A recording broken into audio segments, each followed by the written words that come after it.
Episode 46 की शुरुआत में आंट सुफेन कहती है कि सर हमसे क्या कुछ गलती हुई है, आखिरकार अपने में लॉकअप में क्यों डाला है। तब वो पुलिस वाला आंट सुफेन को किक मारकर नीचे गिरा देता है। तब धाई कहता है कि आखिर तुमने मेरे मोम को किक मारने की हिम्मत कैसे की, मैं तुम्हें मार डालूंगा। पर तब हम देखते हैं कि वह पुलिस वाला धाई के ऊपर गोली चला देता है, पर युवान उसे बीच में आकर बचा लेता है। तब वो पुलिस वाला कहता है कि तुम्हें ये तो दिख गया, पर तुम्हें अपने सामने खड़ी हुई मौत नहीं दिख रही, चुपचाप यहीं पे पड़े रहना। तब ली कहता है कि चुपचाप से हमें बाहर निकालो। तभी वहाँ पास ही में दूसरी सेल में बंद एक आदमी कहता है कि ज्यादा चिल्लाओ मत, यहाँ तुम्हारी चीखें सुनने वाला कोई नहीं है। वो आदमी पुलिस चीफ नहीं है और न ही ये असली पुलिस वाले हैं, ये सब यहाँ के प्रिजनर हैं। तब ली उस आदमी से कहता है आखिर तुम कौन हो, तुम कैसे जानते हो कि वो यहाँ के प्रिजनर हैं। तब वो आदमी कहता है कि मेरा नाम ये चेनफेंग है और मैं यहाँ का पुलिसमैन हूँ। तब सीन शिफ्ट होता है और उन कैदियों के बॉस लीपेंग को दिखाया जाता है, जो कहता है उस कार के अंदर बहुत सारी सप्लाईज होंगी और ये दो लड़कियाँ मुझे बहुत पसंद आई। तब वहाँ पे दो कैदी आते हैं और कहते हैं बॉस हमने उन्हें अंदर बंद कर दिया। तब उनमें से दूसरा कैदी कहता है कि मुझे समझ में नहीं आ रहा कि आखिरकार हम इन लोगों को अभी तक जिंदा क्यों रखे हुए हैं, आखिर हमें इन्हें तो मार देना चाहिए। तब लीपेंग कहता है बेवकूफो, हम इस पुलिस स्टेशन में छुप सकते हैं, पर एक न एक दिन हमारे पास जो भी खाना बचा है वो खत्म हो जाएगा, इसलिए फ्यूचर में हमारे लिए काम करने के लिए कोई तो आदमी चाहिए। तब उन दोनों कैदी में से एक कैदी कहता है कि क्या आपका मतलब हम यहीं पे रहेंगे। तब दूसरा कैदी कहता है क्या हम बेस नंबर 6 की तरफ नहीं जाएंगे। तब लीपेंग कहता है बेस नंबर 6 कोई अच्छी जगह नहीं है, वो गवर्नमेंट और आर्मी के कंट्रोल में है, अगर हम वहाँ गए तो हमें सारे रूल्स और रेगुलेशन मानने पड़ेंगे, और क्या हुआ अगर किसी ने हमें वहाँ पहचान लिया तो तब तो वो लोग हमें दोबारा जेल में डाल देंगे। भूलना मत हम लोग बुरे लोग हैं, इस तरह का केओटिक वर्ल्ड हमारे लिए सही जगह है।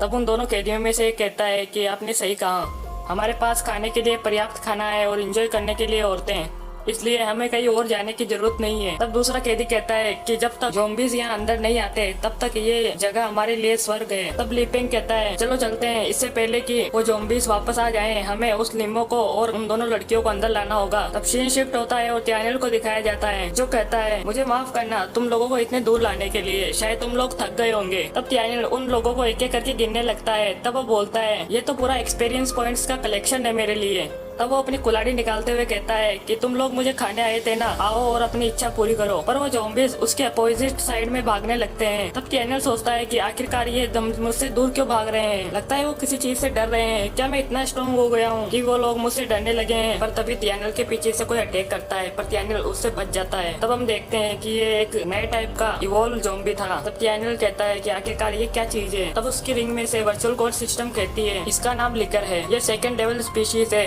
जो ज़ॉम्बीज से इवॉल्व हुई है। इसकी मूवमेंट स्पीड ऑर्डिनरी ज़ॉम्बी से बहुत फास्ट है और ये बहुत ऊंची जंप भी मार सकता है। इसे कुछ दिखता नहीं पर इसकी सुनने की क्षमता बहुत कमाल की है। एक बार जब इसने इसकी शिकार की आवाज सुन ली तो फिर ये उसे बड़ी आसानी से पकड़ लेता है। इसके पंजों से ये किसी भी दीवार पर चढ़ सकता है और उल्टा भी लटक सकता है।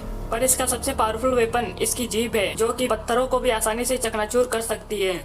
एक बार जब कोई इसके जीभ के शिकंजे में फंस जाता है तो फिर उससे निकलना बहुत मुश्किल होता है। और इसका हीलिंग फैक्टर भी बहुत कमाल का है, अगर तुमने इसे जल्द से जल्द नहीं मारा तो ये वापस सेल्फ रिकवर हो जाएगा। ये वाला ज़ॉम्बी 100 साधारण ज़ॉम्बीज के बराबर है। ओके अब मैं चलती हूँ। तब त्यानियल कहता है तुम जा कहाँ रही हो, वापस आओ, तुम्हारा मतलब ये मॉन्स्टर हार नहीं सकता, इसकी कोई तो वीकनेस होगी। तब वर्चुअल कोड कहती है कि इसकी सिर्फ एक ही वीकनेस है, इसका सर बाकी ज़ॉम्बीज की तरह है। सॉरी अब मैं इससे ज्यादा तुम्हें नहीं बता सकती, मैंने पहले ही तुम्हें फंक दे दिए हैं, अब तुम क्या चाहते हो कि मैं तुम्हें उड़ना भी सिखाऊं। मेरा काम यही पर खत्म होता है, अब बाकी सब तुम पर है, अगर तुमने मुझे निराश किया तो अच्छा नहीं होगा। तब लिकर उस पर हमला कर देता है। तब त्यानियल कहता है आखिर ये इतना तेज कैसे है, ये तो किसी इंसान के साइज के कॉकरोच जैसा है। तब लिकर उस पर एक और हमला करने के लिए आगे बढ़ता है और इसी के साथ ये एपिसोड यहीं पर खत्म होता है। एपिसोड 47 की शुरुआत में हम देखते हैं कि लिकर अपनी जीभ से त्यानियल को जकड़ लेता है, जिससे कि त्यानियल की कुल्हाड़ी नीचे गिर जाती है। तब लिकर उसे खाने ही वाला होता है, लेकिन तभी त्यानियल को याद आता है कि इसका सर बाकी साधारण ज़ॉम्बीज की तरह है, तब तो मैं केवल इसका सर ही फोड़ सकता हूँ। तब त्यानियल उसके हेड पर एक जोरदार किक मारता है, जिससे कि वह उस लिकर के चुंगल से छूट जाता है। तब वो कहता है ये तो काफी करीब था,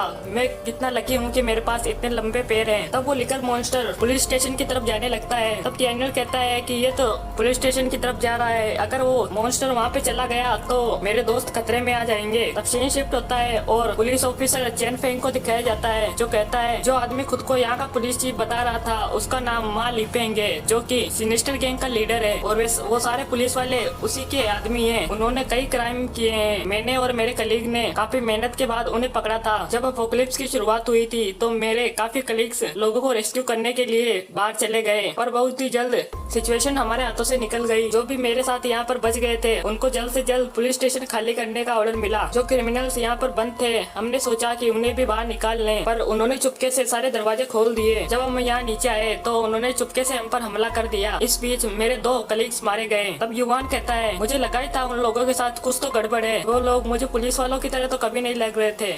तब धाई कहता है, तो फिर तुमने हमें बताया क्यों नहीं? तब युवान कहता है कि मैंने तुम्हें इशारा तो किया था पर तुमने मुझे इग्नोर कर दिया। तब युवान कहता है कि उन्होंने तुम्हारे सारे साथियों को मार दिया पर तुम्हें क्यों नहीं मारा? क्या उन्हें नहीं पता था कि तुम आगे चलकर उनके लिए मुसीबत बन सकते हो? तब ऑफिसर चेनफेंग कहते हैं, मा लेफेंग बहुत होशियार आदमी है। उन्हें पता था कि वो इस जगह से ज्यादा फेमिलियर नहीं है और उन्हें यह भी पता था कि यहाँ पर कुछ कमरों में जाने के लिए फिंगरप्रिंट लगते हैं और बिना फिंगरप्रिंट के वो उन कमरों में नहीं जा सकते। इसलिए उन्होंने मुझे जिंदा छोड़ दिया। जब से उन्होंने हमारी यूनिफॉर्म पहनी है तब से वो कई सर्वाइवर को यहाँ पर बेवकूफ बना चुके हैं। पहले वो लोगों को मदद करने का झांसा देते हैं और फिर उन्हें लॉकअप में बंद कर देते हैं। लड़कों को उनके लिए काम करने के लिए फोर्स करते हैं और लड़कियों को। तब ऑफिसर पेंग जमीन पर मुक्का मारते हुए कहते हैं कि मुझे बहुत अफसोस हो रहा है कि मैंने पहली बार में ही उसका सर क्यों नहीं उड़ा दिया। इन कमीनों ने कई लोगों की जिंदगी बर्बाद की है। तब लियंग कहता है, पर अब तुम्हारे पास हम हैं, अब तुम्हें उनकी चिंता करने की कोई जरूरत नहीं है। हम लोग गलती से पकड़े गए पर हमारे बिग ब्रो अभी भी बाहर है। वो कोई साधारण आदमी नहीं है, वो जरूर हमें बाहर निकालेंगे। तब जियोआई आंट सोपेन से कहता है, मॉम आप कैसी हो? क्या आपको अभी भी दर्द हो रहा है? तब आंट सोपेन कहती है, मेरे पेट में बहुत दर्द हो रहा है, शायद मेरे इंटरनल ऑर्गन्स डैमेज हो गए हैं। तब लियंग कहता है, आंट सोपेन मैंने इसके बारे में कुछ सीखा था, एक बार मुझे देखने दीजिए। तब आंट सोपेन कहती है, मुझे डर है पर मैं ऐसा नहीं कर पाऊंगी। इससे कोई फर्क नहीं पड़ता कि मैं यहाँ पर मर भी जाऊँ, पर मैं तुमसे भीख मांगती हूँ कि मेरे 2 बेटों की मदद करना और उन्हें यहाँ से सुरक्षित बाहर निकालना। तब धाई कहता है कि मॉम आप ये कैसी बातें कर रहे हो? तब आंट सोपेन कहती है कि मैं मजाक नहीं कर रही, तुम मेरी और अपने पिता की जिंदगी हो। मैं सचमुच तुम्हें बड़ा होते हुए देखना चाहती हूँ। मैं चाहती हूँ कि तुम शादी करो और फिर तुम्हारे भी बच्चे हों, पर अब शायद मैं तुम्हारे साथ और ज्यादा नहीं रह सकती। अच्छा होगा कि आगे चलकर तुम अपने पिता की बात मानना और पहले की तरह हरकतें मत करना। ये कहकर आंट सोपेन रोने लगती है। तब जियोआई कहता है कि मॉम आप हमें छोड़कर नहीं जा सकती। तब लियंग कहता है, आप ठीक हो, आपको इतनी ज्यादा भी चोट नहीं आई है, आप सिर्फ नाटक कर रही हो, पीछे घूम जाओ, इससे आपको अच्छा महसूस होगा। तब धाई कहता है, मॉम आप चेस्ट पेन के लिए